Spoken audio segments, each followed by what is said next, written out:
بسم اللہ الرحمن الرحیم۔ السلام علیکم ورحمۃ اللہ وبرکاتہ۔ ناظرین، امید ہے آپ لوگ خیریت سے ہوں گے۔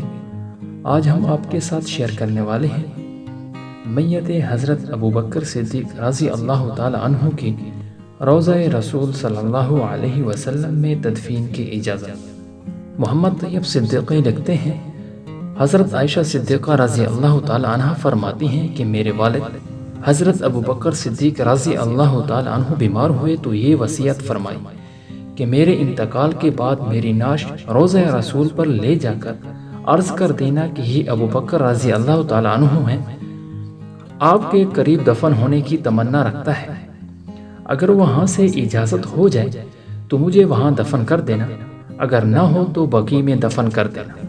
چنانچہ آپ کی وصال کے بعد وصیت کے موافق جنازہ وہاں لے جایا گیا۔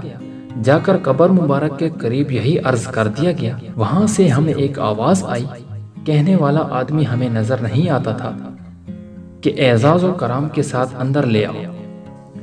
حضرت علی رضی اللہ تعالیٰ عنہ فرماتے ہیں کہ حضرت ابوبکر صدیق رضی اللہ تعالیٰ عنہ کے وصال کا وقت قریب ہوا تو مجھے اپنے سرہانے بٹھا کر فرمایا، جن ہاتھوں سے تم نے آپ صلی اللہ علیہ وسلم کو غسل دیا تھا انہی ہاتھوں سے مجھے غسل دینا اور خوشبو لگانا، اور مجھے اس حجرے کے قریب لے جا کر جہاں حضور اکرم صلی اللہ علیہ وسلم کی قبر مبارک ہے اجازت مانگ لینا۔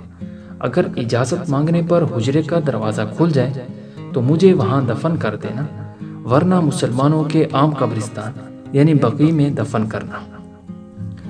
حضرت علی فرماتے ہیں کہ جنازے کی تیاری کے بعد سب سے پہلے میں آگے بڑھا اور میں نے جا کر عرض کیا کہ یا رسول اللہ، ابوبکر یہاں دفن ہونے کی اجازت مانگتے ہیں۔